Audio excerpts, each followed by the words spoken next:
E a gente pode começar.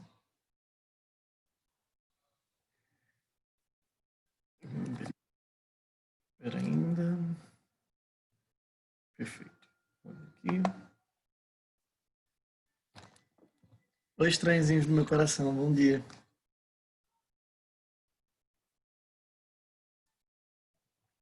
Vamos até lá aos ciclos que ainda nos faltam para poder entrar em impactos ambientais de um modo geral. Então a gente parou aqui, ó, na nossa discussão a respeito do ciclo do carbono e o envolvimento com o dióxido de carbono e atividades de aquecimento, certo?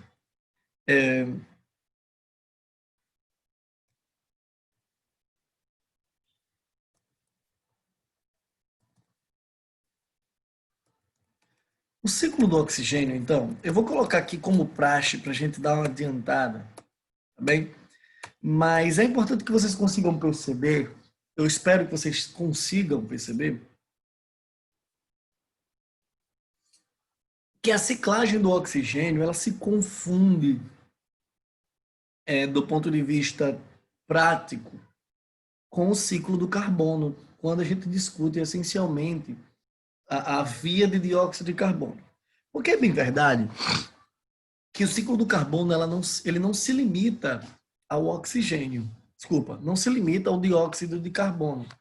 No entanto, a ciclagem do carbono, dentro da conjuntura de ecossistema, tem o dióxido de carbono como peça-chave, já que a fixação do carbono atmosférico na biomassa dos seres vivos se dá por processos fotossintéticos e quimiosintéticos, por excelência.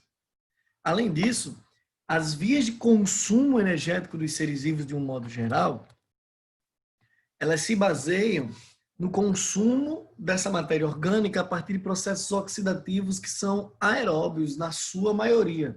Não que seja uma regra que obrigue a todos esses processos a serem aeróbios. Algumas etapas de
Pronto, de volta.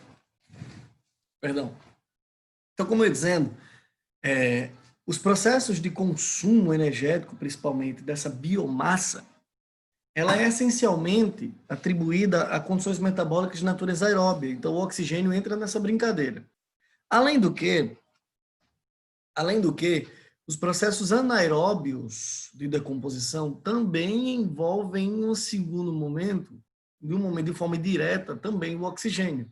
Não no processo bioquímico e não o oxigênio molecular, mas a reestruturação de complexos químicos oxigenados ou oxidados por esse oxigênio. O próprio monóxido de carbono e o dióxido de carbono, como o próprio nome já sugere, e os seus conhecimentos de química também, apresentam oxigênio. Então, direto ou indiretamente, esses dois ciclos estão juntos. E se tu olha para esse fluxograma que está na tela com vocês, Essencialmente, as setas estão em sentido oposto ao que a gente viu no ciclo do carbono. Então, não tem muito o que se pensar. Entender o ciclo de carbono necessariamente, vocês já entenderam, sem querer, o ciclo do oxigênio. Mas dando uma passada aqui rapidinho sobre ele, preste muita atenção. O oxigênio atmosférico, ele é essencialmente fruto do processo fotossintético. E em termos quantitativos, a maior fração desse oxigênio, advém de processos fotossintéticos oceânicos. E aí existe uma lógica por trás disso tudo. Nós já debatemos aqui a ideia de que os micróbios fotossintetizantes, eles demandam bem menos energia do que são capazes de assimilar em componentes orgânicos. Então, em linhas gerais, na maior parte das circunstâncias, essa microbiota, ela vai entregar essencialmente muito oxigênio em decorrência de um baixo consumo desse próprio oxigênio. É aquela lógica bonita de que a gente falava antigamente, que as grandes florestas eram o pulmão do mundo, pelo rebusco do discurso, né? Tudo muito bonito dizer pulmão do mundo com a grande floresta e tudo mais.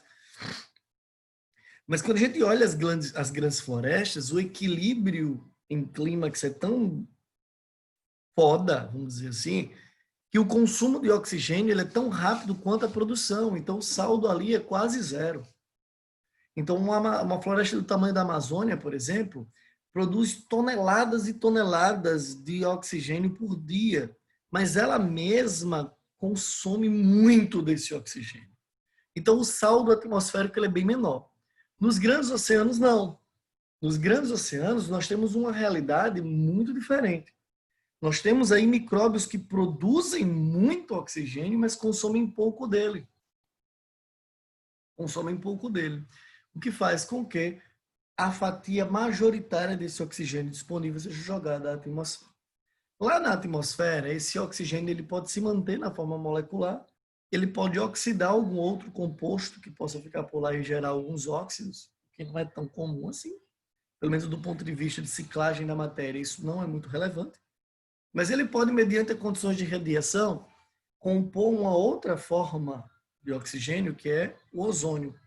E esse ozônio se acumulando em ambiente atmosférico contribui muito fortemente com a qualidade, digamos assim, da incidência de radiação sobre a superfície.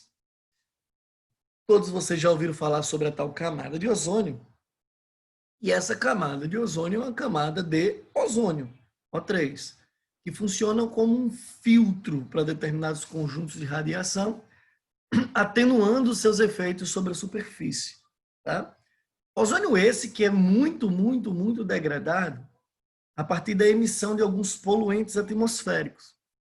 Ao longo das nossas aulas de impacto ambiental, a gente vai discutir algumas coisas a respeito da poluição propriamente dita. Eu vou começar a falar com vocês sobre algumas atividades antrópicas de impacto e em um dado momento nós vamos começar a discutir os processos de poluição atmosférica, de solo e de águas, para poder a gente só ter um pouquinho de sistematização na nossa discussão, tá bem? Mas quando a gente emite alguns gases poluentes, como por exemplo os CFCs advindos da indústria, eu tenho como fazer com que esses CFCs combinem-se a esse ozônio por condições de reação química, fracionando esse ozônio em radicais oxigenados e oxigênio molecular, de maneira tal que o ozônio deixe, entre aspas, de existir naquela circunstância. E a espessura da camada de ozônio vai ficando cada vez mais estreita, de maneira tal que sua eficiência de filtração de radiação também se perde, certo? Também se perde. Então, uma das coisas que a gente vai observar em decorrência do impacto ambiental voltado à poluição atmosférica advém justamente do estreitamento, do fracionamento dessa camada de ozônio. Beleza? Mas cenas para os próximos capítulos. Mas, de todo modo, qual é a grande complicação de nós termos uma camada de ozônio deficitária, uma camada de ozônio estreita, fina demais, simples.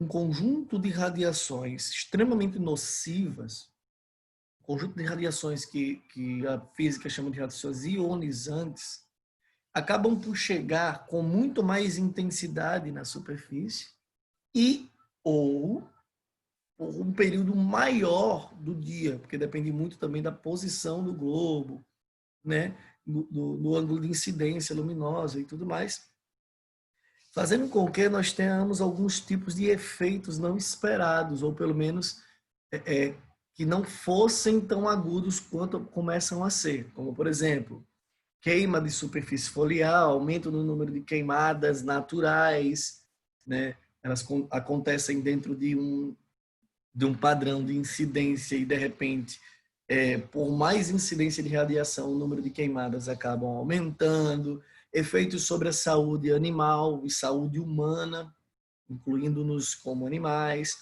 como, por exemplo, câncer, envelhecimento precoce, degeneração de colágeno, certo? Então, toda essa circunstância radiativa, ela é inferior ou até mesmo ausente em determinados períodos do dia, quando nós temos conservado essa tal camada de ozônio. A boa notícia é que com esse período de isolamento, e ainda bem, deixando o bicho-homem em casa, as coisas parecem que tendem a se reajustar, o que prova mais uma vez que a culpa de toda essa confusão é nossa, não tem para onde correr. Estudos apontam que determinados pontos do globo, cuja espessura do ozônio ficou em níveis criticamente finos, essa coisa está se recompondo. Né? Está se recompondo. Então, nós temos um recolhimento de carbono, uma diminuição do envio de carbono e uma reestruturação da camada de ozônio, pelo simples fato de estarmos entre 3 e 5 meses em casa, sem fazer lá tantas coisas. Certo? Então, isso é extremamente importante de ser debatido, isso é extremamente importante de ser discutido no momento oportuno. Pois bem, esse oxigênio ele é utilizado como substrato reacional para algumas vias metabólicas importantes, né? As vias metabólicas aeróbicas, que na sua maioria estão associadas à obtenção de energia, porque são ciclos oxidativos, e esse oxigênio ele é captado pelos processos metabólicos de vegetais, animais e de alguns micróbios. Bem? E todo o consumo desse oxigênio por via metabólica obriga a entrega de dióxido de carbono à atmosfera, e aí vocês começam a perceber que esses dois ciclos eles são nada mais, nada menos de que mãos opostas de uma mesma leitura. Com uma outra particularidade, né? Com uma outra particularidade. Alguns processos observados na contribuição do ciclo do carbono, eles não são necessariamente observáveis aqui no ciclo do oxigênio. Mas, de um modo geral, são ciclos que se complementam em sentidos opostos. É mais ou menos isso, tá? E para não dizer que não falei das flores, eu quero falar muito rapidamente com vocês sobre fósforo, cálcio e enxofre. Mas eu vou adiantando de coração. Cálcio, com toda certeza, não está no programa de vocês, então vai ser só uma explanação rápida. E fósforo e enxofre nunca caiu. Inclusive, com a revisão do programa em 2019, eu preciso dar até uma olhada se eles estão lá, porque minha memória é uma porcaria. Eu preciso conferir, porque a última vez que eu vi esse documento, eu não lembro exatamente de todos os detalhes dele. E eu não tenho certeza que se fósforo e enxofre estarão lá. De todo modo, ele nunca caiu quando esteve. Se for removido, melhor ainda. Mas vale a pena a gente fazer uma menção rápida desses caras, porque até agora nós falamos de ciclos cuja componente biótica do ecossistema tem uma contribuição muito forte em sua ciclagem. Aqui a gente já vai ver não predomínio, mas a gente já vai ver a componente abiótica como um profundo participante da ciclagem do fósforo, principalmente do ponto de vista estrutural, geológico, porque nós vamos ter o fósforo e o enxofre como componentes litosféricos importantíssimos e atmosféricos também importantíssimos. Qual a importância do fósforo e do enxofre, crianças? Nós já discutimos aqui em oportunidades anteriores, nós que eu digo amo medicina e aluno amo medicina, lá em bioquímica, que alguns componentes fundamentais da célula dependem de fósforo e enxofre para ser organizados. Por exemplo, o fósforo na forma de fosfato, ele compõe nucleotídeos e compõe proteínas, porque estão estruturando alguns aminoácidos. E o danado do enxofre, idem, né? O enxofre não vai estar essencialmente lá nos nucleotídeos, mas vai compor proteínas com as pontes disulfídricas, né? As pontes de sulfeto, melhor dizendo, que estabilizam estruturas proteicas. E esses radicais sulfídricos, eles estão intimamente associados a algumas proteínas importantes, como, por exemplo, a queratina. Não por um acaso, quando você queima pelos ou hiperaquece a unha, você sente um cheiro muito típico de enxofre, aquele cheiro parecido com o cheiro de ovo podre, né? Porque esses caras são importantes na composição de determinadas proteínas, tudo bem? Então, nesse sentido, entender muito brevemente como esses componentes são ciclados vale a pena para título de conhecimento geral. Então, eu vou abrir logo todo o fluxograma aqui para a gente conseguir dar uma olhada geral, ter um plano de visão geral sobre esse ciclo. E eu queria que vocês conseguissem perceber que a base de armazenamento das estruturas fosforiladas é essencialmente a litosfera, né? Então, eu tenho uma boa quantidade de fósforo e o enxofre aprisionados nas rochas, e a partir de processos de transformação desses caras, como os intemperismos típicos da condição geofísica do nosso planeta, né? Processos de erosão e por aí vai, nos entrega todos esses resíduos salinos fosfatados a ambiente de solo, que dependendo da transformação que possa sofrer, pode servir para a via de absorção dos seres autotróficos de base de cadeia. Não por um acaso, os principais alimentos associados à entrega de minerais são vegetais. E quando falamos de fosfato, alguns deles são importantes. Ainda que é alimento de origem animal, advindas do mar, que entregam uma quantidade de fósforo muito, mas muito boa, assim como o iodo e por aí vai. Tá? Outra coisa importante é que o íon fosfato ele pode ser entregue de forma muito abundante a ambientes aquáticos. Então, quando eu tenho precipitação, eu posso ter a lixiviação daquele solo, eu posso escoar em ambientes porosos, lavar aquela rocha e levar frações de fosfatos aos ambientes de massa líquida, tá bom? O que faz com que, obviamente, esses caras aí comecem a ser recoletados para uma ciclagem a partir dos seres vivos, tá bem? Uma outra coisa que é importante ser mencionado é que o indivíduo pós-mortem, o indivíduo quando morre, submetido às condições de decomposição, obviamente, reintegra esse fosfato à condição abiótica. Então, os micróbios decompositores irão, obviamente, decompor em fragmentos moleculares menores, inorgânicos, esse fósforo na forma principalmente de íons e sais fosfatados. E eles são devolvidos à natureza, retomando um ciclo. Então, por uma questão de curiosidade e aprofundamento, caso vocês queiram fazer esse estudo, esses slides estão disponíveis para vocês. Mas não se estressem em compreensões complexas a respeito do ciclo do fósforo, por gentileza, porque ele não é objeto de sua avaliação. Tá? O cálcio está aqui, ele não está no programa, mas de todo modo, perceba que eu tenho uma condição mineral extremamente versátil, porque eu posso encontrá-la tanto em estruturas litosféricas de continente, quanto estruturas biológicas mineralizadas, quanto estruturas litosféricas de natureza aquática. Professor, parece estranho isso. Não estou falando de zona continental, estou falando de rochas submersas e tudo mais.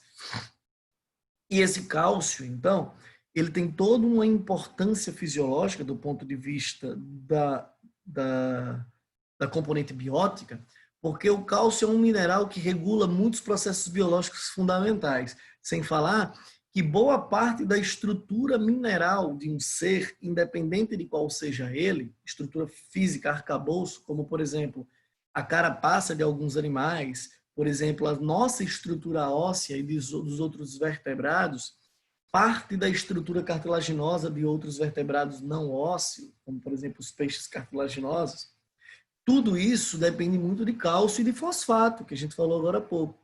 Tá? Então, esse cara é um cara muito importante nesse sentido.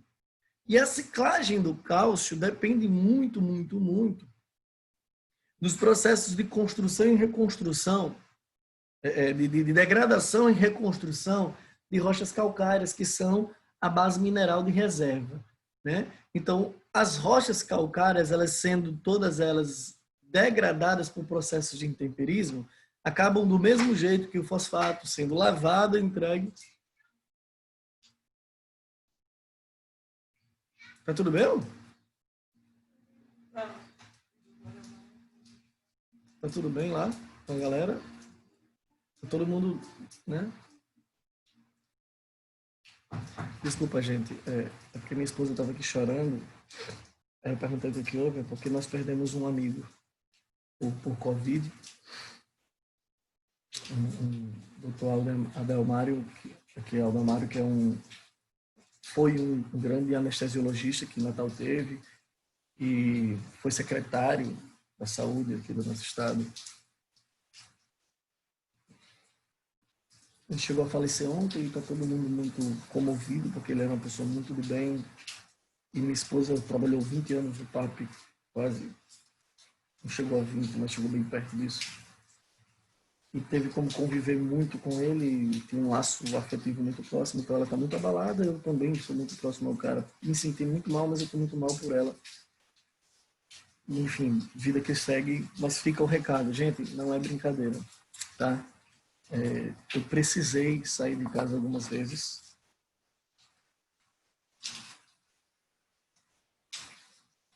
Eu precisei sair de casa algumas vezes. Obrigado, gente. Todo mês eu preciso sair de casa pelo menos uma vez, mas esse mês eu extrapolei, eu precisei sair de casa umas 3, 4 vezes para resolver condições financeiras, né? Pagar alguns compromissos que eu não conseguia pagar diretamente de casa, fazer compras, enfim. E é impressionante como as pessoas estão negligenciando isso. E cada vez que sai uma notícia sensacionalista de alguém na imprensa a respeito de uma medicação, a respeito de uma melhora na curva de casos ou alguma coisa fora da realidade do Brasil, a galera se sente comovida a desrespeitar o isolamento. Gente, nós paramos dia 17 de março. Hoje é dia 19 de junho. Abril, maio, junho, são 3 meses. Natal, o Rio Grande do Norte não suporta, tanto no aspecto econômico quanto no aspecto de saúde pública, mais 3 meses de confinamento. Nós vamos quebrar, literalmente, se as pessoas não responderem de forma devida às necessidades de isolamento. Tá? Nós criamos um monstro. O Covid, aliás, o SARS-CoV-2, a Covid-19, não é simples, como de início achávamos, porque o seu irmão mais novo era, tá? Mas também não deveria ser esse monstro todo que nós construímos. Tudo isso se dá, principalmente na realidade de Brasil, porque o Brasil teve muita oportunidade de frear tudo antes, para sair disso muito antes. E não fizemos nada. Tudo isso por falta de liderança política, tudo isso por falta de incentivo à ciência, tudo isso por conta de uma polarização imbecil que a população brasileira faz questão de vivenciar. E aí você vai para o meio da rua e vê todo mundo descumprindo, ou muita gente descumprindo. Toda noite passa no Jornal Nacional, Natal está no topo. Nós estamos a 90 e tantos % de leitos ocupados. Eu não estou falando nem de UTI, estou falando de leitos gerais. Minha sogra passou mal há 3 dias, a gente não teve para onde levar. Não tinha que levar também, é verdade. Mas a gente, se precisasse levar, não tínhamos para onde levar. Tá? Os hospitais não estão recebendo ninguém. As UPAs recebem para atendimento imediato e olhe lá que nem é tão imediato assim. Gente, fiquem em casa. Fiquem em casa e rezem muito para que os líderes políticos desse país decretem um lockdown ou alguma coisa que faça com que Natal e Rio Grande do Norte fiquem em casa obrigatoriamente. E a gente consiga daqui a 20, 30 dias ter uma perspectiva de retorno. Porque se a coisa continuar assim, eu tenho duas certezas. A primeira é que nós vamos nos livrar do corona, porque todo mundo vai ficar doente, muita gente vai morrer, e quem ficou doente, ficou bom, pode voltar às suas atividades. Mas a outra coisa é que nosso Estado não vai aguentar. Nós vamos sucumbir. Tá? Isso pode ser ampliado para o Brasil inteiro. Eu estou falando do nosso Estado porque, enfim, o Rio Grande do Norte é muito carente de tudo isso. Tá bom? Sem sensacionalismo, mas ao mesmo tempo lidando de forma séria com tudo que está acontecendo. Porque vocês sabem que eu sou uma pessoa, eu fui um dos primeiros a chegar para vocês dizendo, gente, tenha calma, a coisa é séria, mas também não precisamos dar um tiro na boca. Tá? Mas já estamos em uma situação em que precisamos, entre aspas, nos desesperar. O Brasil já vai com mais de 45 mil mortos. E se naquele dia que nós pegamos 15 brasileiros que estavam na China e trouxemos eles de volta deportados, recebemos e tratamos eles isolados aqui no Brasil, nós tivéssemos fechado as nossas fronteiras, nada disso teria acontecido. Ou pelo menos não desse tamanho. Mas fique em casa, pelo bem de todos. Não só pelo seu bem, pelo bem de todos, tá bom? Eu prometo que daquele caso darei o meu melhor aqui em sala de aula. Tá? Vamos seguir o jogo. Obrigado pelas condolências. Visto isso, então, filhotes, a gente chega no ciclo do enxofre, e aqui no enxofre eu tenho algumas particularidades importantes. Tem muito a ver com a distribuição dos gases sulfídricos, né? Então, o ciclo do enxofre traz como ponto importante a conjuntura atmosférica, principalmente do ponto de vista da condição de poluição. Então, a sobrecarga sulfídrica na atmosfera, ela advém da atividade industrial. Certo? Então, nós, humanos, estranhos, pegamos toda essa construção, toda essa construção de sociedade produtora, toda essa construção de sociedade industrializada e jogamos isso na forma de poluentes à atmosfera e não vivemos somente de dióxido de carbono, tá? Alguns gases sulfídricos, eles estão associados a efeitos de impacto direcionados, como, por exemplo, a combinação desses gases com água formando ácidos que possam vir a precipitar junto à chuva, né? Gerando as famosas chuvas ácidas. Outra coisa que a gente consegue perceber é que o enxofre é um importante mineral na composição nutricional das cadeias tróficas marinhas. Mas, ao mesmo tempo, do ponto de vista dulcícola, né, a sobrecarga de enxofre resulta em processos eutróficos. Ainda que a eutrofização é predominantemente associada a nutrientes nitrogenados e fosforilantes. Mas eu tenho quadros de decomposição excessiva ou de entrega excessiva do enxofre, gerando processo de eutrofização. Ou a hiperprodução de compostos sulfídricos que acabam acidificando essas lagoas, lagos e rios, sendo resultado da eutrofização em si. Então, o ciclo do enxofre ele participa um tanto quanto nesse aspecto. Mas aquilo que nos interessa mesmo de conversar é esse cara aqui.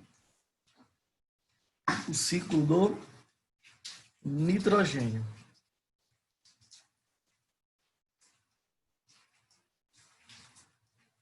O ciclo do nitrogênio.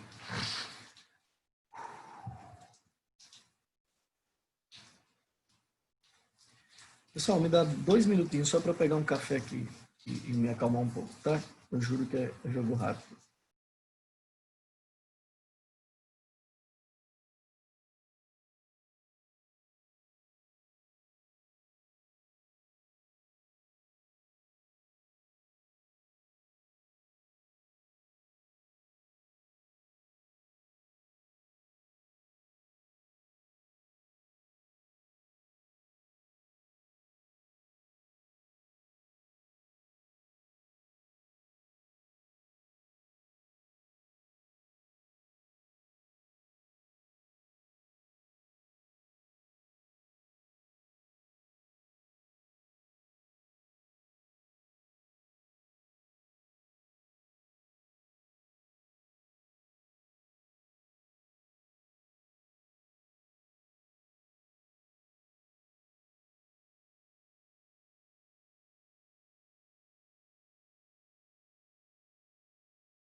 Vamos nessa.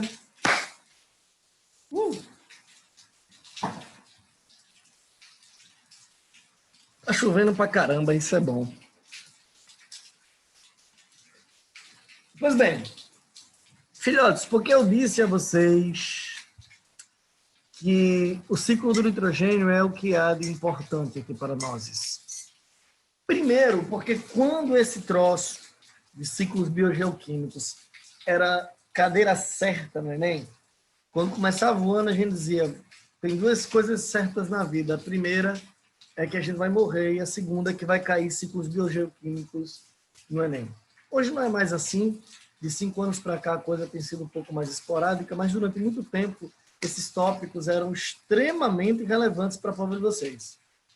E dentro dessa perspectiva,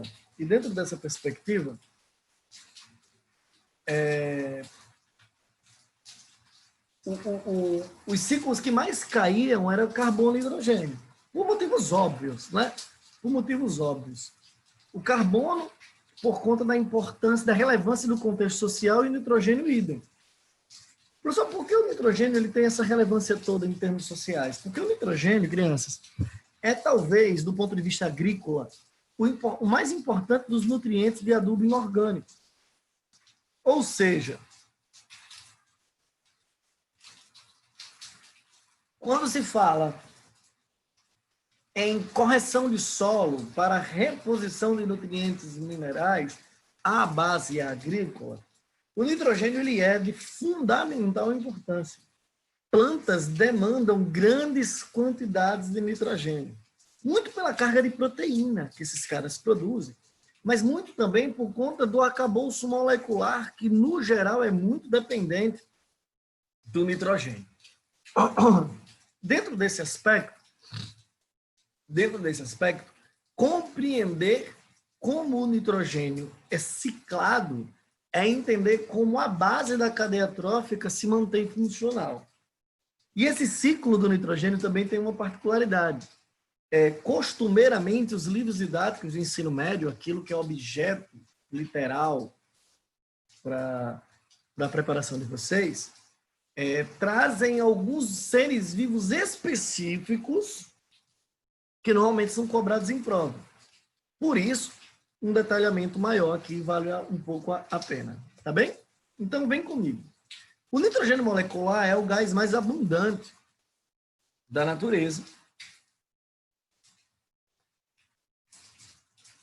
E do ponto de vista da atmosfera, e do ponto de vista evolutivo, é extremamente importante para a organização da forma da vida como a gente encontra hoje. Por quê, professor? Porque para chegar onde nós chegamos, nós fomos necessariamente direcionados à construção de um sistema molecular de código, de informação conservada, porém passível de, entre aspas, erros, mutações. E as bases nitrogenadas são componentes fundamentais na interpretação desse código. E são elas que costumeiramente conseguem ser mutadas com mais facilidade, a ponto de determinar, então, o surgimento de novas características. Então, esse é um primeiro ponto fundamental. Um outro ponto fundamental diz respeito à riqueza de proteínas que nós temos na natureza viva. E como a gente sabe, proteína é feita de aminoácido composto aminado, que depende, então, de nitrogênio. Nós temos uma porrada de aminoácidos na natureza, dos quais apenas 20 são utilizados como aminoácidos proteicos. Tá? São utilizados como aminoácidos proteicos. De maneira tal a se compreender que toda a vida que nós falarmos em proteínas, a gente necessariamente vai ter que falar um pouco de nitrogênio. E aí o que eu quero que vocês entendam a partir deste ponto? O nitrogênio ele é extremamente importante, muito mais pela compreensão estrutural da proteína ou das proteínas que ele participa na composição, do que muita outra coisa. Professor, por que proteína que traz toda essa importância? Por um motivo muito simples, fofos. Nós estamos vivos por conta de aminoácidos, tá bem? Nós estamos vivos por conta deles. Por quê, professor? Porque nós fazemos proteínas e boa parte dessas proteínas tem função enzimática. E essas enzimas funcionam, então, como moduladores metabólicos. Elas viabilizam rotas do metabolismo, e um ser vivo sem metabolismo, ele é um ser morto. Essa é a essência. Então, quanto mais agudo for o metabolismo de um ser, mais a demanda de aminoácidos. Com isso, maior a demanda de nitrogênio. Só que tem um detalhe importante. Nós, animais, só produzimos aminoácidos a partir de aminoácidos. Consegue entender? Nosso sistema fisiológico, nós fomos educados, nós aprendemos na escola, no cursinho, no caso de vocês com o tio Billy Paul Jones, que o processo, aliás, que os aminoácidos proteicos, os 20 desses 20, 11 deles são produzidos pela nossa fisiologia, enquanto 9 são necessariamente obtidos pela dieta. Mas é importante que a gente entenda que nossos aminoácidos são produzidos a partir de aminoácidos excedentes ou cetoácidos que nós temos na circulação. Por exemplo, quando a gente pega o ácido alfa-cetoglutarato, né, o ácido alfa-cetoglutâmico, no caso, na forma ionizada, o alfa-cetoglutarato, que vocês podem ter ouvido falar nesse cara lá no ciclo de Krebs, ele é um cetoácido. Quando ele recebe um grupamento amina, ele vira o ácido glutâmico, né, que é um aminoácido. Esse processo é chamado de transaminação. Então, o que é que o seu corpo faz para produzir aminoácidos? Ele pega um aminoácido que está sobrando e um cetoácido que está sobrando. Então, ele pega a amina desse aminoácido e joga no cetoácido. O aminoácido que perdeu a amina, ele vira um cetoácido. E o cetoácido que ganhou a amina, ele vira um aminoácido. É assim que funciona. Nós não construímos aminoácidos da base molecular. Quem faz isso são os vegetais. E aí, nesse sentido, nós dependemos diretamente do nitrogênio, mas não produzimos esses caras diretamente. A nossa fonte de nitrogênio são proteínas. Daí a importância de uma dieta rica em proteína. Sossegada até aqui, crianças? Beleza, né? Então, deixa eu abrir logo todo o fluxograma aqui, para tornar essa leitura um pouquinho mais tátil. Toneladas e mais toneladas de nitrogênio molecular na atmosfera. Toneladas e mais toneladas de nitrogênio molecular na atmosfera. Aqui é... Eita, danado. Peraí.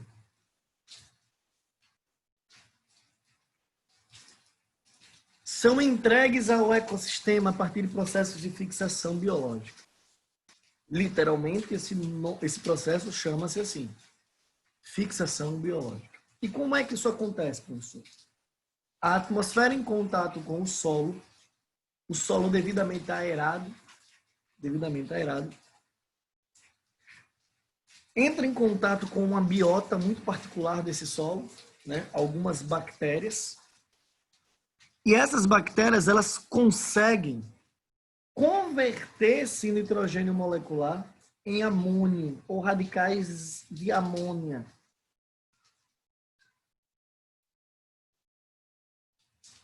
Por processos bioquímicos, particularmente deles.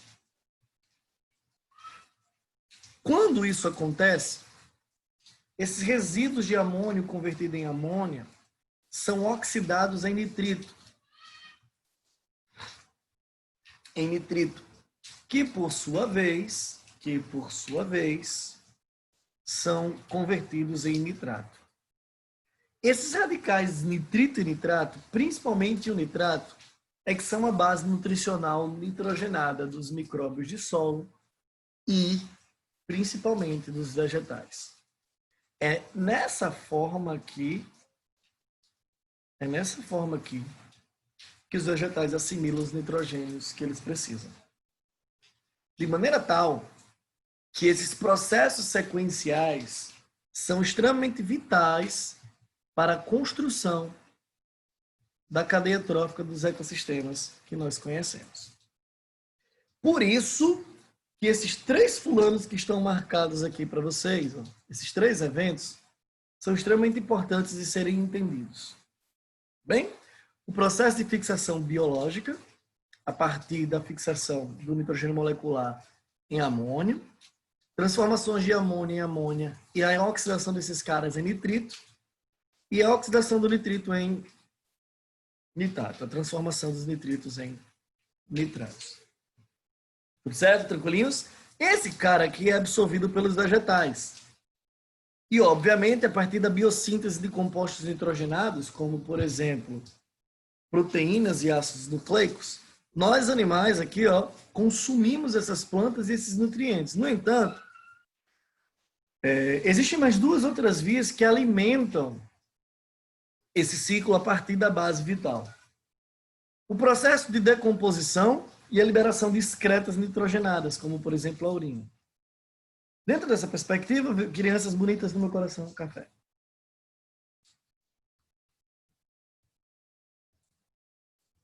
Quando um ser vivo morre, ou quando ele excreta, ele está entregando ao solo resíduos nitrogenados. Bom, esses resíduos nitrogenados normalmente finalizam-se em sua decomposição na forma de amônia. E o ciclo ele é recobrado a partir deste ponto. Um outro aspecto importante é que os resíduos de nitrato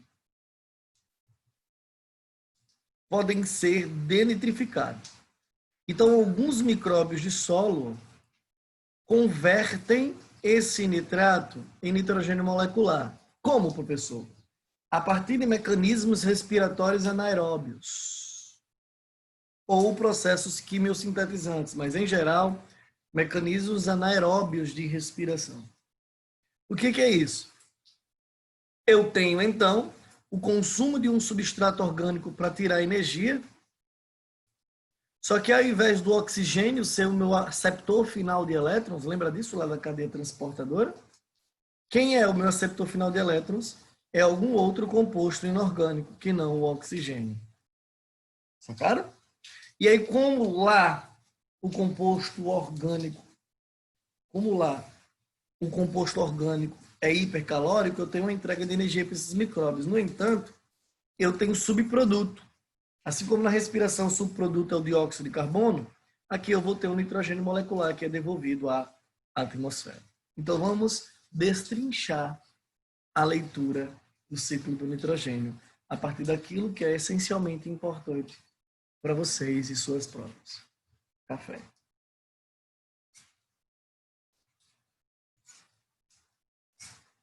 Primeiro,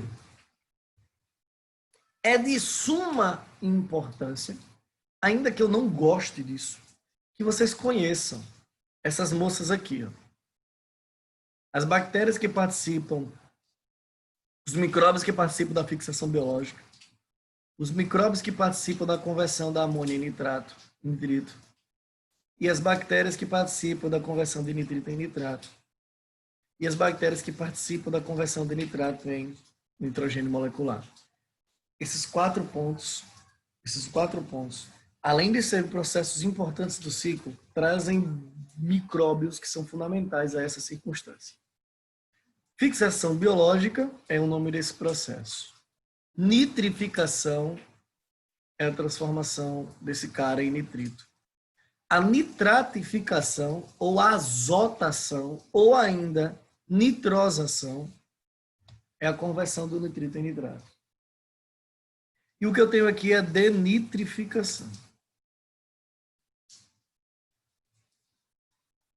Alguns livros chamam esse processo global aqui, ó, daqui para cá, sem falar em intermediários, como duas etapas de um mesmo processo chamado de nitrificação. Não por um acaso, o que eu tenho aqui é um processo de denitrificação. Entendeu? Então, eles entendem que daqui para cá, o que eu tenho é uma coisa chamada de nitrificação.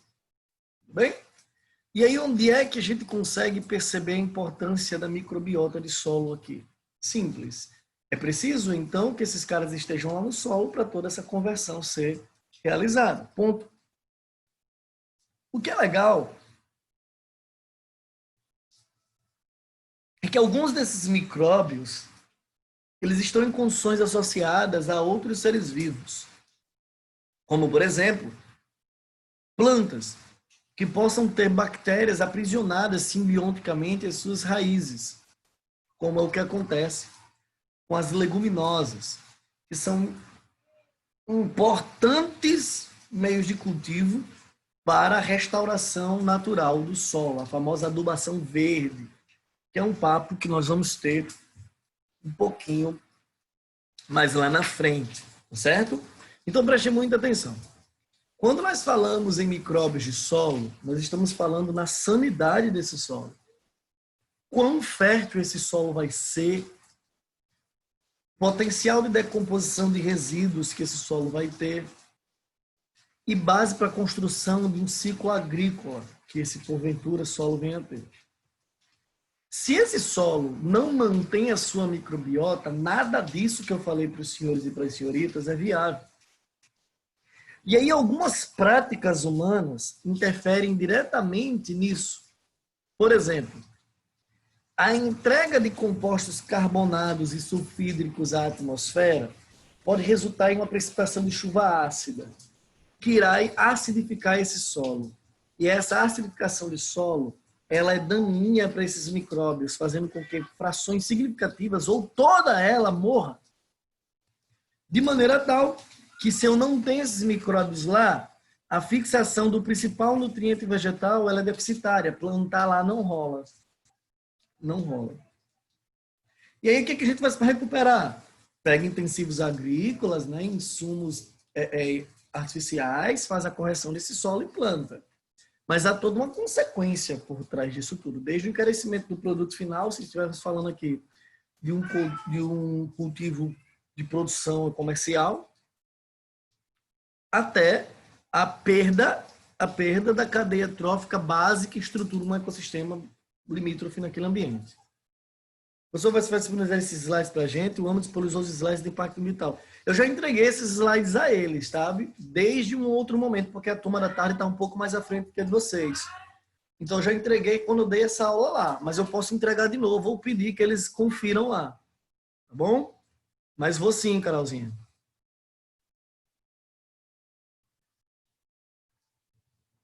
Disponha. Eu vou aproveitar que eu já estou aqui no chat e vou falar com eles logo. Deixa eu só encontrar alguns deles aqui. Eles não estão, não. Estão não? Nenhumzinho? Então não. Eu acho que não. Então não. Normalmente fica aqui um co-anfitrião, mas hoje eu estou sozinho. Eu falo com eles logo depois. Pois bem, crianças. Esse solo, quando acidificado, ele perde a sua característica, que é a autorregulação nutricional, que se baseia, obviamente, na presença desses micróbios. Outra coisa que normalmente é ruim para esse ciclagem de nitrogênio é a compactação de solo. Né? A compactação de solo. Então, quando vocês, por exemplo, veem por aí criação de gado em confinamento, aquele pisoteio gera quadros de compactação. E a gente sabe que um solo compacto ele tem menos superfície de contato e de infiltração com os gases atmosféricos, como, por exemplo, oxigênio e nitrogênio. Não por um acaso, toda a vida que vai se replantar para fins comerciais de pequeno, médio ou até mesmo grande porte, passa-se um arado, não é assim? Que da forma mais simplória é uma espécie de escavadeira puxada por gado, ou, de uma forma um pouco mais tecnológica, algumas pás que rodam de acordo com o passar de um trator que vai revirando camadas, estratos de solo superficiais, tornando esse solo fofo. Isso serve tanto para as covas de cultivo quanto para a aeração desse solo, que permite então que esses gases atmosféricos vitais, meu filho, para o processo de cultivo, penetrem nessa terra. Tá? Uma outra coisa que pode estar associada à perda desses micróbios e, consequentemente, à perda da eficiência de cultivo daquele solo é simplesmente o uso excessivo de determinados intensivos agrícolas. Quando você usa agrotóxicos, algum desses caras pode funcionar como xenobiontes intermediários ou xenobiontes coincidentes, né? E acaba matando alguns desses caras ao invés de produzir mais desses caras. Ou melhor, mantê-lo em termos de cultura sadia. O que faz com que você fique dependente desses caras. Você pode simplesmente matar todos esses micróbios e continuar produzindo, mas você vai necessariamente obrigar a linha de produção a usar nutrientes inorgânicos, nutrientes artificiais, porque você não tem como manter nutricionalmente o cultivo. Consegue compreender? Sem falar que a sobrecarga mineral do solo, a sobrecarga inorgânica artificial do solo, pode levar, por exemplo, à contaminação de rios, lagos e lençóis freáticos a partir dos processos de escoamento, infiltração e lixiviação. Mas aí, de novo, é um papo sobre poluição que nós vamos ter um pouquinho mais à frente. Uma outra coisa que eu gostaria de mencionar aqui é que, do ponto de vista de homeostase, se você fica entregando ao solo artificialmente aquilo que o próprio micróbio de solo produzia, ele vai deixar de produzir. Ou, dependendo do micróbio, ele vai se reproduzir muito intensamente. E nem sempre esse desequilíbrio vai ser favorável. Não quer dizer que esses micróbios, por serem legais ao solo, eles precisam sempre estar em excesso. Não. Pior de tudo que minha câmera está aqui, eu estou olhando para minhas próprias fuças aqui. Aí depois eu me toco que a câmera aqui, eu tenho que olhar para a câmera, para olhar para a cara de vocês. Então eu vou botar a minha câmera e a minha cara próxima, porque se eu estiver olhando para a minha cara, vocês vão achar que eu estou olhando para a câmera. Sou um cara sabido. Pronto aqui. Bonitinho. Eu, vocês. Eu, vocês. Uhul. Certo? Então olha para cá de novo. Olha para cá de novo. Cadê? Cadê meu desenho? Aqui. Um novo esqueminha a respeito desse mesmo processo. Só que agora coloridinho, bonitinho.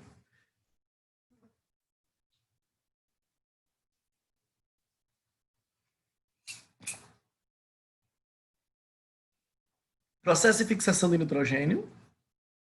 Transformações. Nitrito-nitrato. Certo? Nitrosação, nitrificação, denitrificação. Nada do que a gente já não tinha visto no outro esquema, só que de uma forma mais ilustrada, um pouquinho mais intuitiva de se perceber. Beleza? Nada muito complicado, tá bom? Onde é que fica a chatice do ciclo do nitrogênio?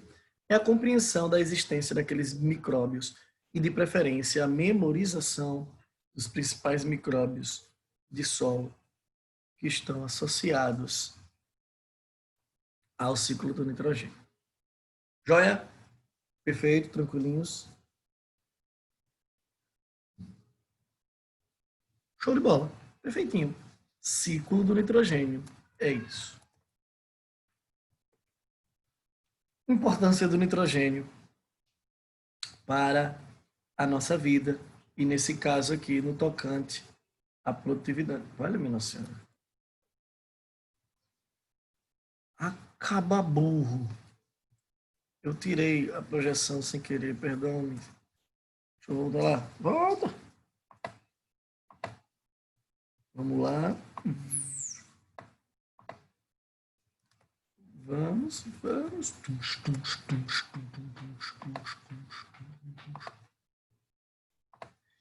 Para a agricultura, né? Que diz respeito à condição de manutenção natural dos recursos do próprio solo, para garantir que se tenha, então,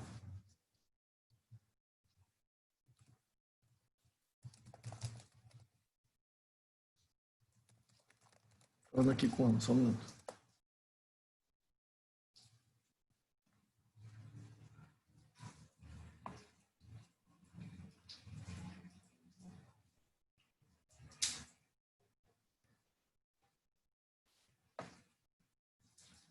Pronto, voltei. A partir da manutenção dos recursos daquele solo, por estratégias que explorem cada vez menos condições artificiais. Então, o que se costuma fazer para garantir esse equilíbrio nutricional, para que se use cada vez menos adubações inorgânicas artificiais? Rotação de cultura, né? A monocultura, ela é impactante, porque você vai colocar um grupo de ser vivo, todos eles confinados, demandando os mesmos recursos em mesma intensidade, fazendo com que aquele solo venha a se exaurir muito mais rapidamente para um nutriente e não para outro. E aí, quando você gera uma diminuição muito grande de um nutriente, você acaba deixando o outro acumulado. E isso, num contexto geral, pode prejudicar o solo. E aí você tem que fazer a correção daquele solo para um próximo cultivo. Isso não é interessante. O ideal é que se faça rotações. Então, planta-se uma coisa, depois tira, planta-se uma segunda coisa, depois tira, planta-se uma terceira coisa, ou até mesmo a primeira. Para um tempinho, deixa o solo à vontade e depois você começa as condições de plantio novamente. E em algumas circunstâncias, existem as plantações que são plantações de consórcio. Planta-se mais de uma coisa, obviamente, respeitar as características ecológicas do espécime e da espécie, de maneira tal que não haja competição direta, porque senão haverá um prejuízo de produtividade. É para isso que existem engenheiros florestais, agrônomos e biólogos, para estudar da melhor forma possível quem pode ser plantado de modo consorciado, tá? E os processos de adubação verde, que é essencialmente intercalar o plantio com espécies que sejam capazes de fixar ou alterar, ou melhor, ou corrigir a quantidade de determinados nutrientes. E normalmente se faz isso utilizando plantas da família leguminosa. A família Leguminose, ou família Fabácea, está associada a feijão, lentilha, ervilha, grão de bico, essa galera. E os feijões, principalmente os grãos de feijão, eles são excelentes fixadores de nitrogênio, por conta disso aqui, ó, dos nódulos fixadores de nitrogênio que eles têm enquanto simbiontes em suas raízes. Essas plantas conseguem aprisionar em suas raízes, não aprisionar porque parece ser uma condição exploratória, e não é. Consegue reter em suas raízes micróbios fixadores de nitrogênio, que são essencialmente simbiontes às raízes. Então, enquanto as bactérias entregam determinados nutrientes às plantas, as plantas entregam determinados nutrientes às bactérias. E eles vivem muito felizes ali. Quem ganha com isso é o ambiente. Porque como esses micróbios produzem uma carga bem significativa de nitrito e nitrato, eu tenho como depositar esses caras ao solo.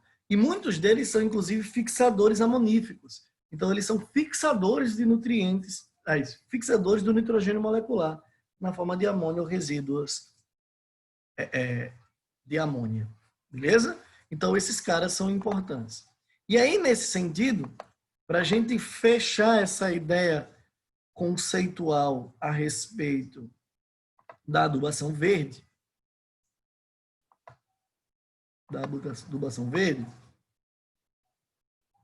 eu tenho uma coisa importante aqui para mostrar a vocês, e eu vou mostrar o vídeo pequeno e depois mando o link para vocês verem por conta um documentário um pouco maior sobre agrofloresta, que é uma estratégia de exploração do recurso natural mais sustentável possível, pelo menos é o que se discute dentro da perspectiva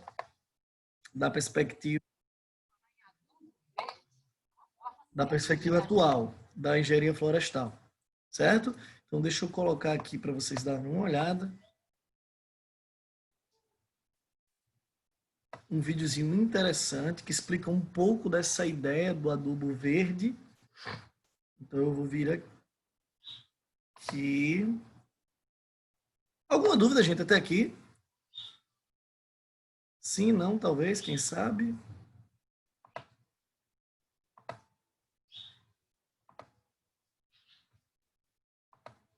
Tudo bem, então.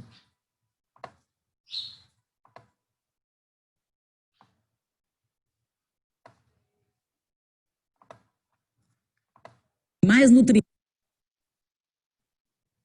Eu quero que vocês confirmem comigo se o áudio... Nutrientes para a cultura principal com um plantio anterior de leguminosas ricas em fixar nitrogênio na terra após a colheita. A repórter Fernanda Lins mostra agora para a gente algumas dicas de como conseguir sucesso e outros benefícios com a utilização desse tipo de plantio. Olá, bom dia. Hoje a nossa equipe de reportagem está aqui nesse clima super agradável no IFAL de Satuba para conversar sobre o adubo verde. O adubo verde, em resumo, é o cultivo de plantas que fixam nitrogênio e passa para as culturas seguintes, mas isso é só um resumo. Para saber mais detalhes, a gente vai conversar com o engenheiro agrônomo, o Francisco Rafael. Bom dia, Rafael, tudo bom? Como é que você está? E aí, me explica aí sobre esse adubo verde. O que é isso? É uma novidade? Me explica como é que faz essa cultura. Bom, novidade não é tanto. Já é antigo, os agricultores até conhecem esse tipo de planta, só que ela não é cultivada com esse objetivo de fornecer o nutriente para as plantas seguintes. Como você bem colocou, um dos objetivos, ou principal forma que ele fornece esse nutriente é o nitrogênio. Então, uma família chamada leguminosa, uma família de plantas chamada leguminosas, ela tem essa capacidade de se associar a algumas bactérias, e essas bactérias elas tiram o nitrogênio do ar e fornecem para a planta. Depois que essa planta ela sai do campo, ela se decompõe no solo, aí ela fornece para as culturas seguintes. Então isso enriquece bastante o solo, principalmente em nutrientes. Mas não é só essa vantagem, tem também diversas outras vantagens. Dá para você falar algumas para a gente aí, para quem está cultivando entender? Com certeza. Quando a gente tem um cultivo desse tipo de plantas, elas têm uma capacidade de suprimir a daninha. Por exemplo, uma dificuldade grande que a gente tem no controle de plantas daninhas, essas plantas ela evita que essa planta daninha venha com tanta força e prejudique também a cultura principal que a gente for cultivar.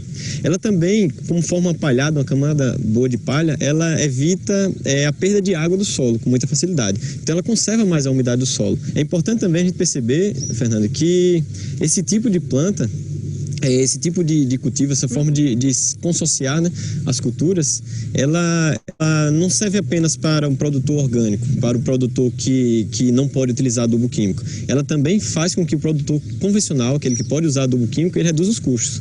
Porque como ela tem a capacidade de se associar à bactéria e tirar o nitrogênio do ar, ela chega a fixar cerca de 150 a 200 quilos de nitrogênio por hectare. Então essa é uma quantidade realmente que atende a maioria da demanda da maioria das culturas. Certo, Rafael. Então, apresenta algumas sementes, eu estou vendo que a gente juntou ali um pouquinho, apresenta pra gente como é que funciona, quais são os segredos, que tipo de semente a gente pode plantar. Isso mesmo. São várias as espécies, né, da família das leguminosas. Uma bastante cultivada, inclusive em cultivos de cana-de-açúcar, chama Crotalária. A principal espécie cultivada é a Crotalária spectabilis, se adapta bem à região aqui. A Crotalária spectabilis ainda tem uma outra vantagem, além de todas aquelas que a gente falou. Ela tem a capacidade também de suprimir o aparecimento de nematóides. Então ela evita que o nematóide... Essa nematóide? Nematóide a gente pode chamar de uma praga que ela causa galhas nas raízes das plantas. Gente, nematódio ou nematelminto são vermes, tá? Eles são primos, quer dizer, são do mesmo grupo da lombriga que habita seu bucho. E tá todo mundo matando agora, tomando ivermectina, achando que vão ficar protegidos contra a corona. Só que existem alguns nematódios que não são parasitas humanos, eles são nematódios de solo e terminam sendo parasitas de vegetais, tá? E o que ele chama de galha são tumores vegetais. Sim, o vegetal cria tumores e alguns deles, inclusive, tumores de condição maligna, semelhante aos nossos cânceres. Alguns agrônomos chamam, inclusive, de câncer de planta.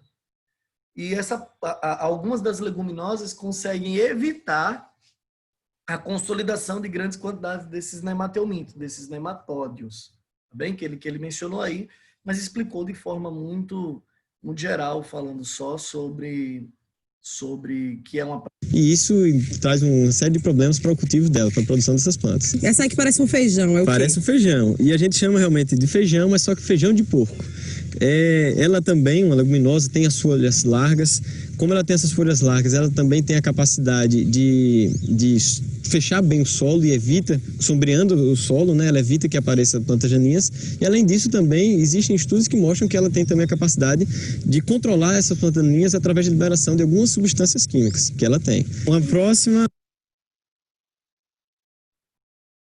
Feijão de porco, ela libera algumas substâncias químicas e tudo indica que eu tenho uma condição amensal estruturada aí.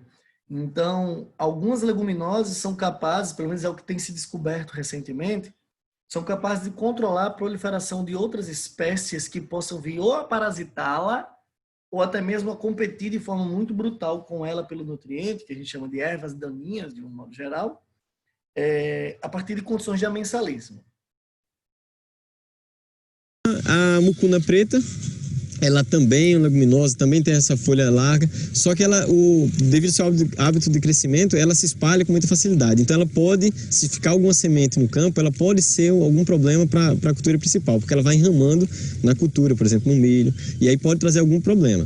Então o importante, se a gente cultivar uma planta como essa, é manejar ela antes do aparecimento das sementes, para evitar que ela, ao invés de ser um benefício, ela se torne uma praga, porque ela pode enforcar. E a quarta? E tem uma outra aqui, que chama guandua não, também conhecida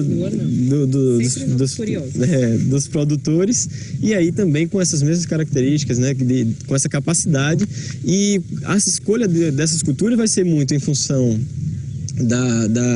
da característica dela, né, de como ela se comporta no solo, mas também em função da sua adaptação ao clima. A gente consegue fazer um cultivo dela a lanço mesmo, então o produtor ele pode jogar ela, ou então tem implementos, né? Tem máquinas que fazem essa distribuição de sementes a lanço, como faz a distribuição de sementes de pastagem, então é uma forma de ser feita, ou o cultivo delas em linha mesmo, como a gente faz um cultivo de milho em linha, sem muito segredo, distribuindo a semente. E é lógico, dependendo do porte da planta, o espaçamento vai ser, se a gente for fazer um cultivo em linhas, se é uma planta que tem um crescimento maior, a gente coloca um espaçamento também maior.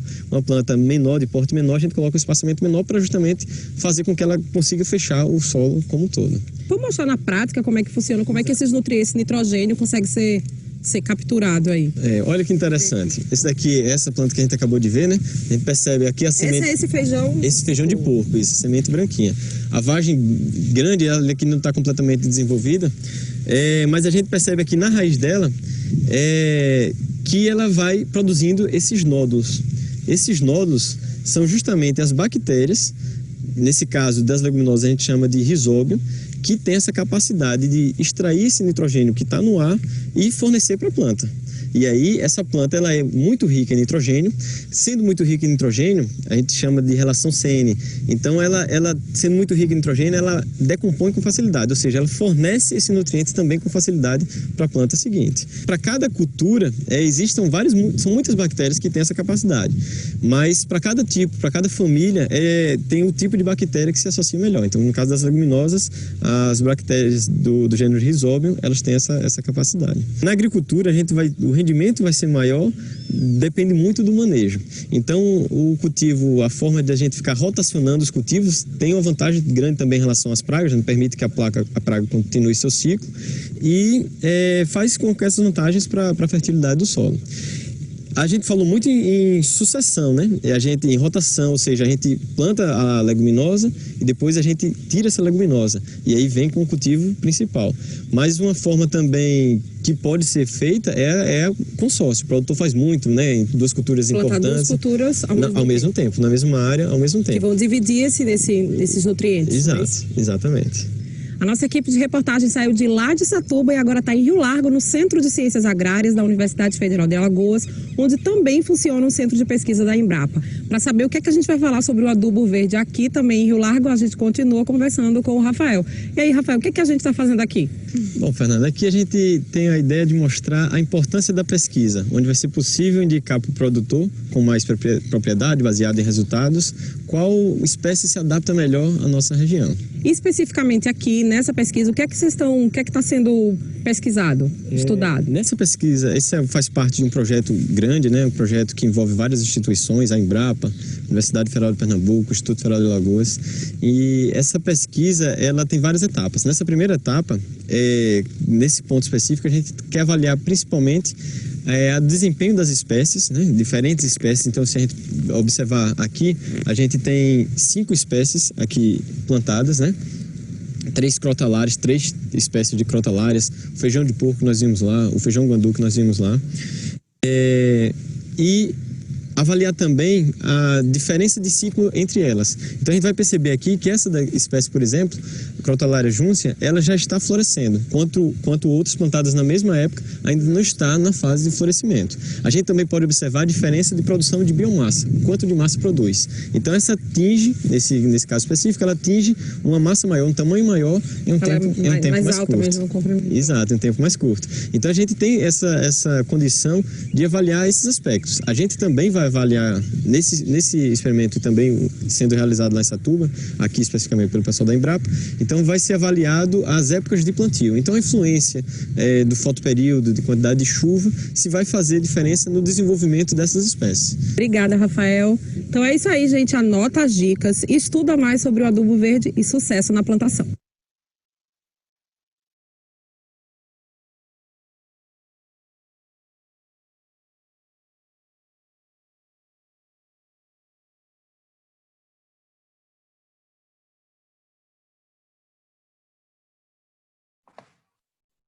E aí, vocês entendendo um pouco dessa parte técnica, vocês conseguem, então, criar na cabeça de vocês inúmeras outras situações que talvez de modo natural, sem necessidade, por exemplo, do que a gente expôs aqui no vídeo, uma intervenção técnica agrícola, é essa relação leguminosas e ambiente ser extremamente favorável.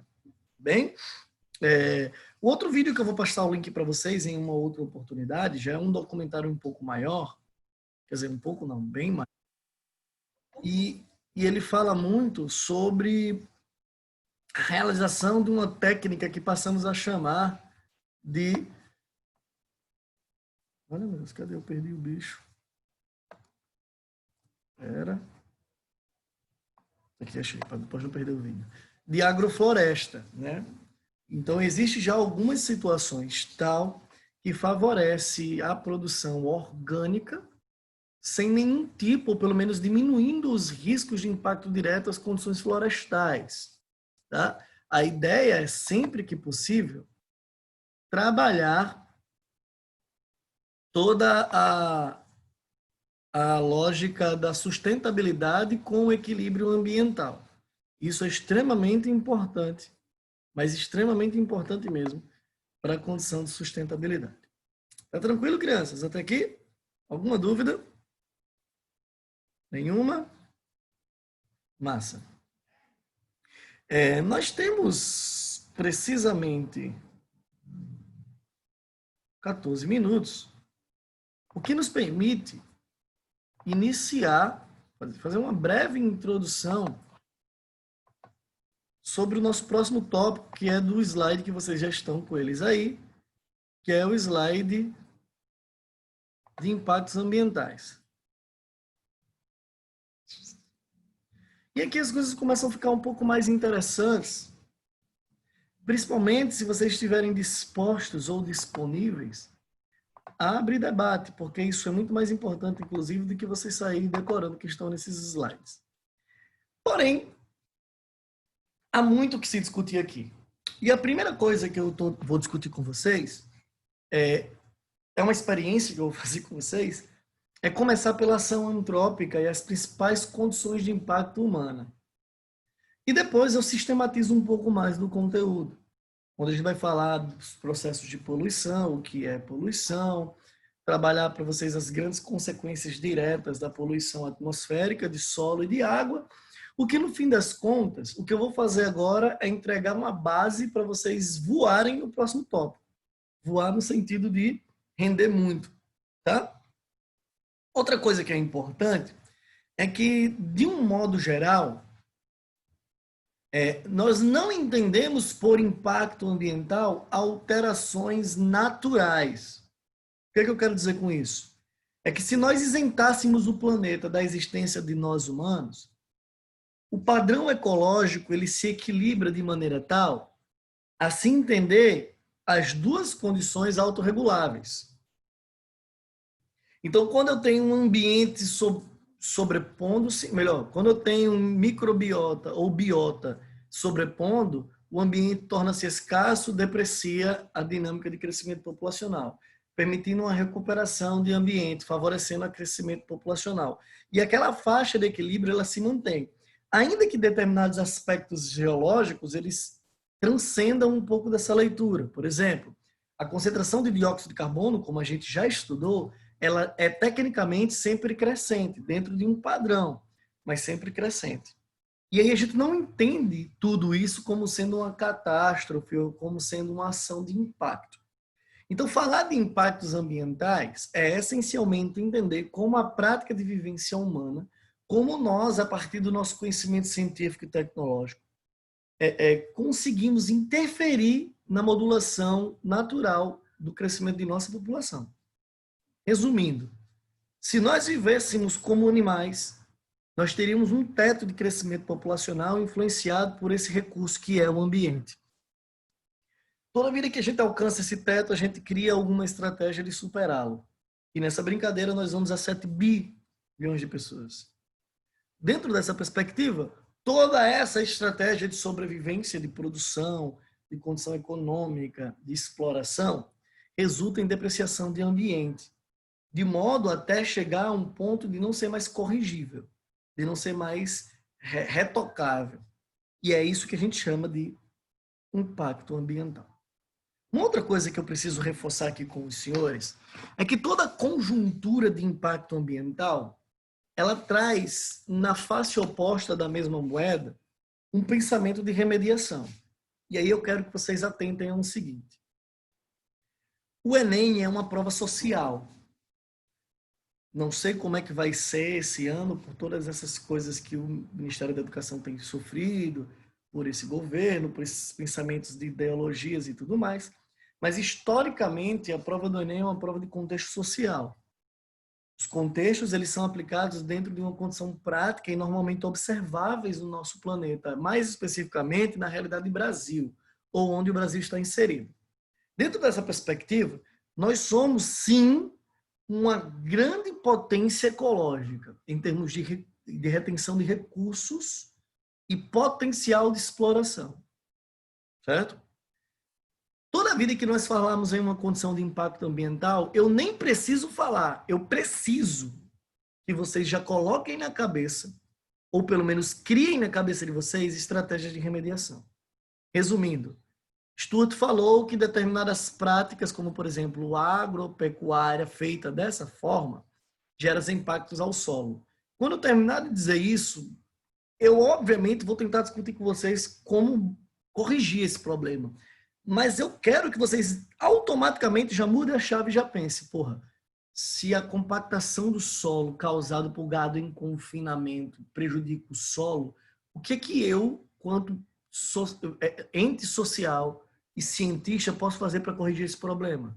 Talvez, por exemplo, aumentar a área de confinamento, fazendo com que haja uma área por metro quadrado, melhor, uma área per capita muito mais folgada que diminua o contra-impacto, ou diminuir a produção compensando a produção alimentar de uma outra forma, né? Ou diminuindo, por exemplo, o desperdício dessa carne ou a taxa de exportação, fazendo com que a carne do Brasil seja retida um pouco mais em sua fração dentro do próprio mercado interno, diminuindo a necessidade de uma produção cada vez maior, sem a necessidade de, aliás, sob a condição de gerar também lucros econômicos para a nação a partir dos impostos, que possam, inclusive, estar associados a incentivos fiscais por parte da União, para que a produção, em decorrência de um baixo custo, possa ser amplamente distribuída aqui no Brasil. E aí eu produzo menos, produzindo menos, eu desmato menos. Então, esse é o tipo de pensamento que a sua cabeça tem que ter automaticamente, tá? Mas é porque é nessa discussão que a gente vai trazer a partir de agora. E eu vou sempre tentar trazer para vocês, além do impacto, uma estratégia de remediação, ou abrir a cabeça de vocês, abrir uma chave assim, colocar dentro da cabeça de vocês, ideias que te permitam construir isso. Eu duvido muito que o Enem, pelo menos nos próximos 5 anos, venha a trazer algum tipo de discussão ambiental de forma direta na proposta de redação. Isso já aconteceu algumas vezes lá atrás. Não é a realidade dos últimos, talvez, 10 Enems. Né? De forma direta, com certeza, dos últimos 10 Enems. Teve uma de água lá atrás, Mas de lá para cá, os contextos ecológicos eles são inseridos pela capacidade do redator. Às vezes o cara está falando uma coisa que é mais social, né? E aí você, com a habilidade de escrita, consegue propor uma proposta de intervenção ou identificar uma problemática que sirva na sua tese que envolva um contexto discreto ali de meio ambiente. Mas se por um acaso vocês forem surpreendidos por algum contexto que permita vocês engordarem o texto de vocês com visões ambientais, ou se a própria temática for uma temática econômica, ecológica, ou as duas coisas, ou só uma delas, é nessa aula que a gente vai tentar engordar o nosso debate, tá bem? E a primeira coisa que eu quero trazer para vocês a respeito dos impactos ambientais voltadas à realidade antrópica é a questão do lixo. Primeiro de tudo, o que é lixo? O que é lixo? Nós chamamos de lixo toda e qualquer condição residual advinda das atividades de produção ou de consumo. Como assim, professor? Toda vida que você vai lá na cozinha de sua casa, pega uma banana, abre a casca, come a banana, foi seu alimento, mas o seu consumo desse produto gerou um lixo. E pela perspectiva da produtividade, lá atrás, aquela banana para chegar na sua mesa teve que passar por uma longa cadeia de produção. E em todos os estágios dessa cadeia eu tenho resíduos poluentes e lixo. Então, para você, uma casca de banana, para a banana e o ambiente, foi porcalhada de intensivos agrícolas sobre o solo, processo de lixiviação que impacta mananciais, foi gasto de água, foi emissão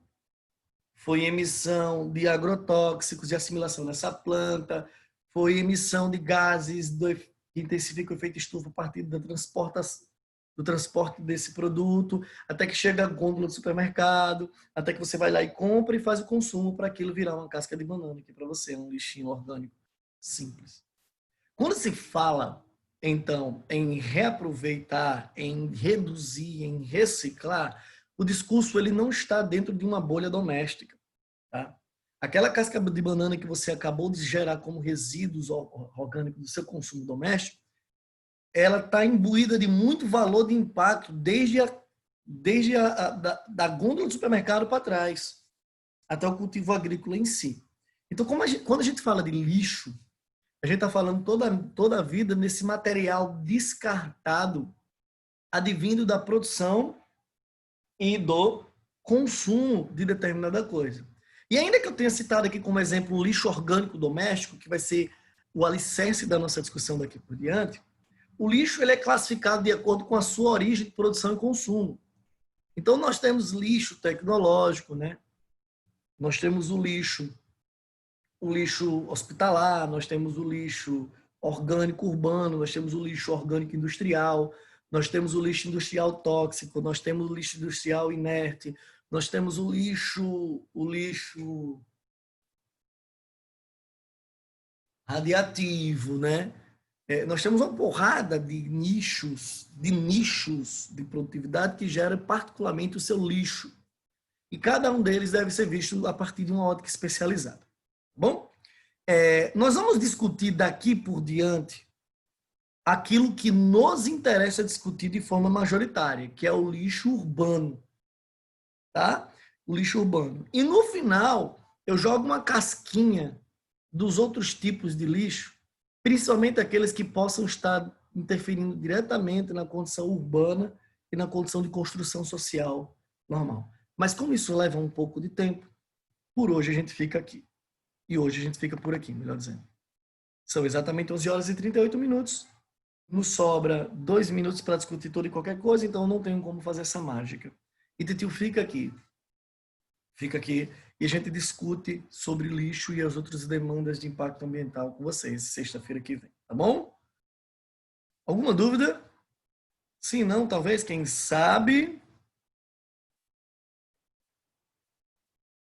Pois bem, sendo assim, desejo a vocês um bom fim de semana, descansem, preparem-se para uma nova semana de luta.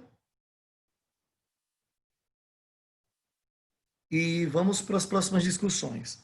Eu prometo a vocês que eu vou conversar com a coordenação. Eu já tenho falado isso com vocês, assim, cantado a coordenação durante 2 aulas passadas, mas eles não me deram ouvidos ainda pela indireta, então eu vou ser mais direto. Eu vou tentar conseguir fazer essa aula em associação com um professor de geografia, talvez um professor de geografia e química no momento oportuno, para a gente conseguir trabalhar um leque cada vez mais multidisciplinar. Porque a gente vai acabar colocando muitos elementos de discussão aqui que vale a pena ser debatido por mais de um pensante, tá? Então, eu vou conversar com a coordenação, ver como é que a gente pode fazer isso para a próxima aula ou até mesmo para a terceira aula a partir de hoje. E eu dou notícia a vocês, tudo bem? Tá tranquilo aí? Quem é que tá dando geografia física para vocês? Quem é que tá dando essa parte de clima, solo, bebê, pipipi, popopô? De geografia?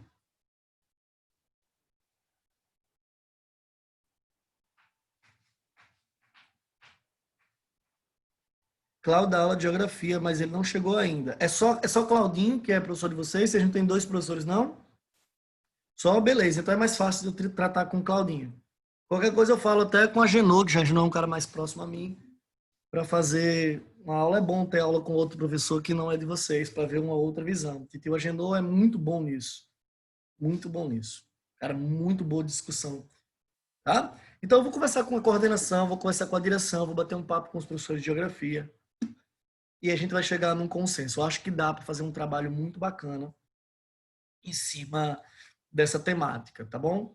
Para não ter que chover no molhado, tá bem? Para não ter que chover no molhado, tá bom? Um beijo. Titio ama, tá morrendo de saudade. Sintam-se abraçados digitalmente. E até mais.